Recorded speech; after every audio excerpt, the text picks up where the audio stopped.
If you're not with me, then you're my enemy. As someone who's always been a big supporter of AA, I do feel like I have to kind of clarify my position on his current pivot, if that's what you want to call it.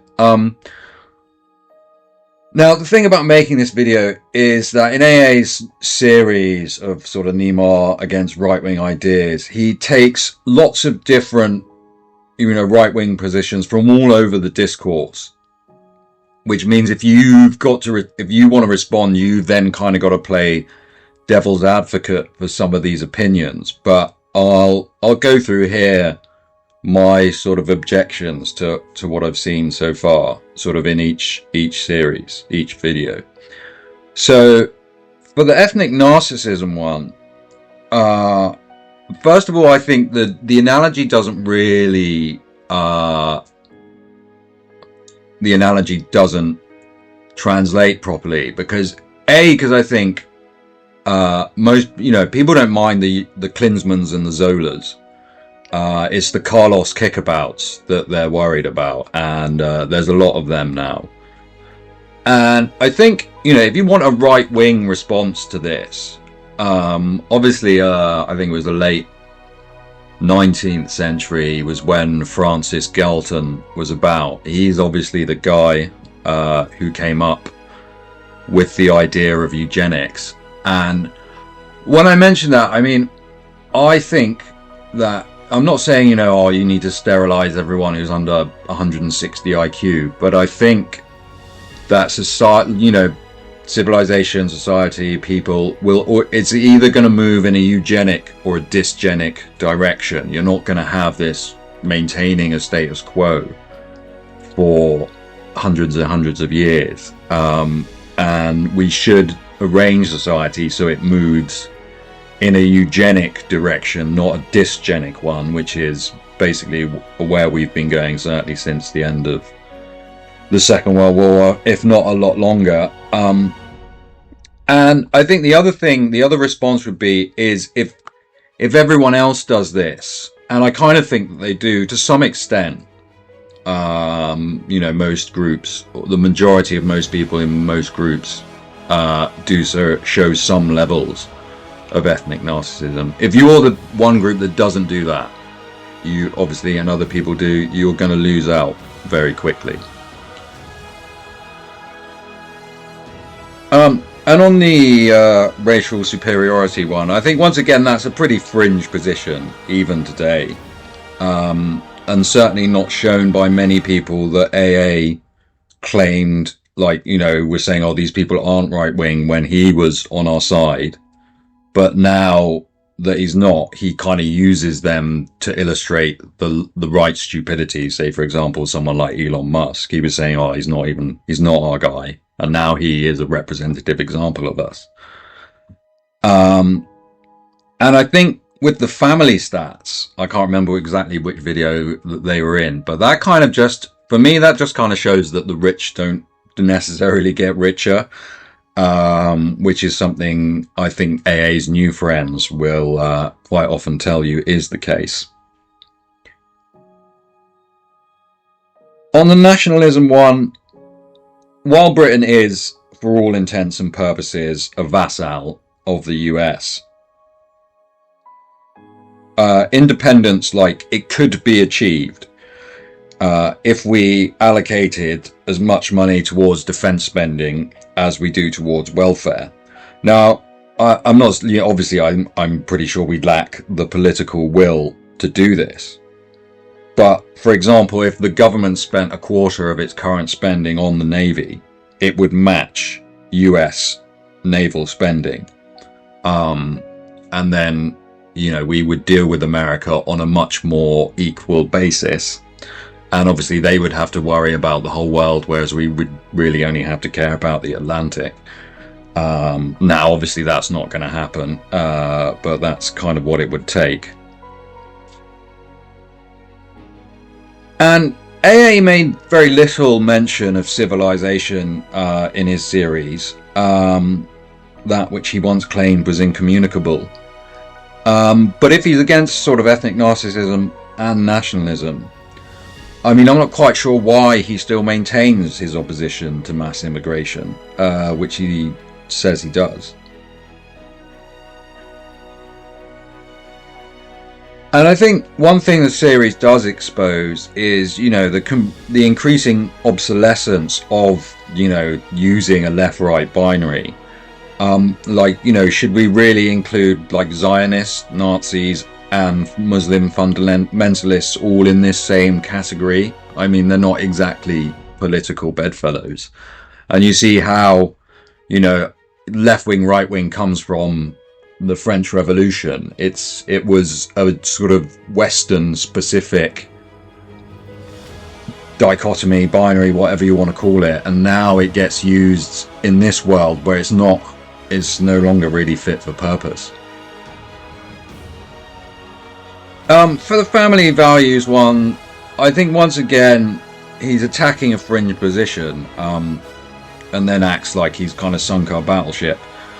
I mean, a handful of Catholic trad dads on Twitter the right wing does not make. But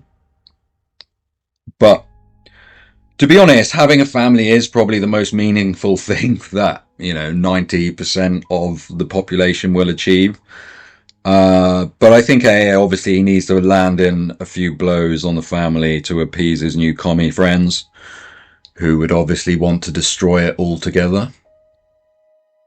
Now, I've already had a bit of a back and forth with AA about markets, but what I find is coming like sort of more common with AA is he'll reply to things if he's got a kind of ready set comeback, but just ignore things that, if he doesn't. And I mean, he did sort of straw man my argument in his response in the explaining your questions answered video. And he hasn't responded to like the example of Japan or the questions of efficiency. I mean, obviously people, he hasn't got time to respond to everything, but it's still not there. And also, I mean, the other thing there's a lot of arguments that are going around at the moment about how China sort of vindicates communist ideology. But obviously, if you've been watching this channel for a long time, one of my very first videos was basically, is China fascist, which is kind of like, that is the way I see China's modern economy, as basically Han Chinese fascism. And I mean, the way they worked, I mean, I was talking, Grok came up with this, but it said it's like, it's kind of like a capitalist engine in a socialist chassis. But I think there is a strong argument for having that kind of Leviathan figure on the top of the markets that make sure that people don't do things big companies don't do things that are obviously against the national interest but might benefit them in terms of profits, etc. But at the same time, that's not, I would never call that communism. You still have the stock market underneath it. China has a stock market. And, the other thing is China is nationalistic and it's ethno-nationalist. So, that's kind of going back on AA's points earlier. And it is, I don't agree with any leftists when they use modern China as some kind of vindication of Marx. No. Also, he kind of, appealing to a community, in the workers, he talks about the workers like that's his guys. But he's appealing to a community that pretty soon is just, if it hasn't vanished completely already, just will soon no longer exist. You might have sort of dinos now, but it's just, I don't think it's a category anymore. And on the overpopulation one, once again, it's a position like, this is mainly Musk's position, and obviously some Christians as well.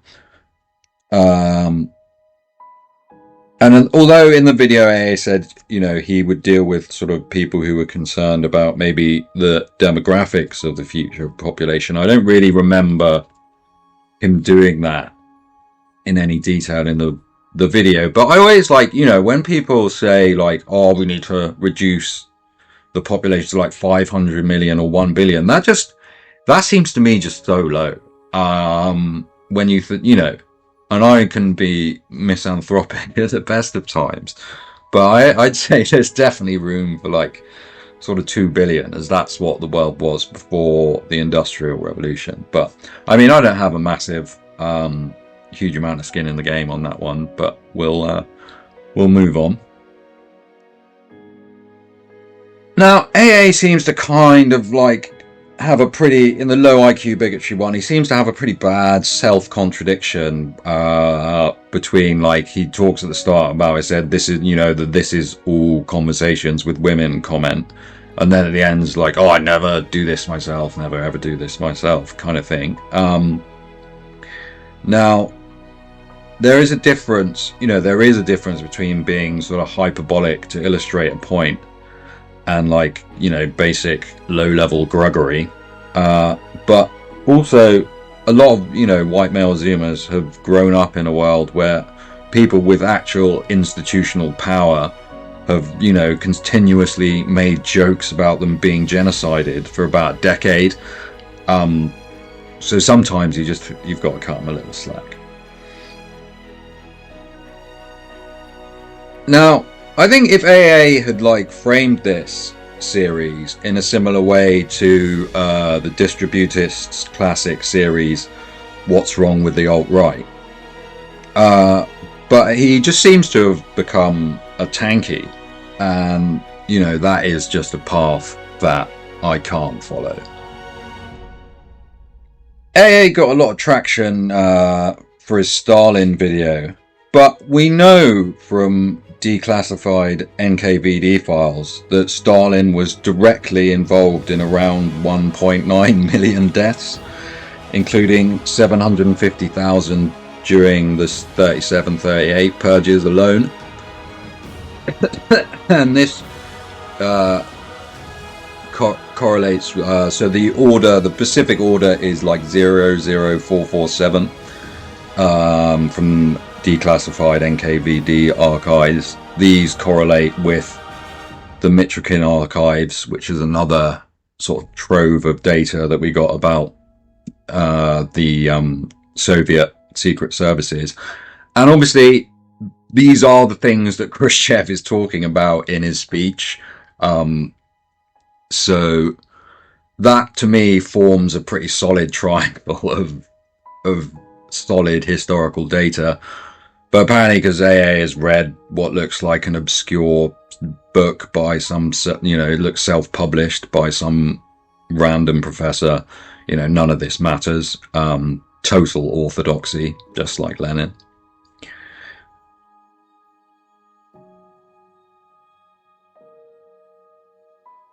Yeah, so to me, AA's thought, it comes across to me as if he wants to be a fox when he's actually a total hedgehog.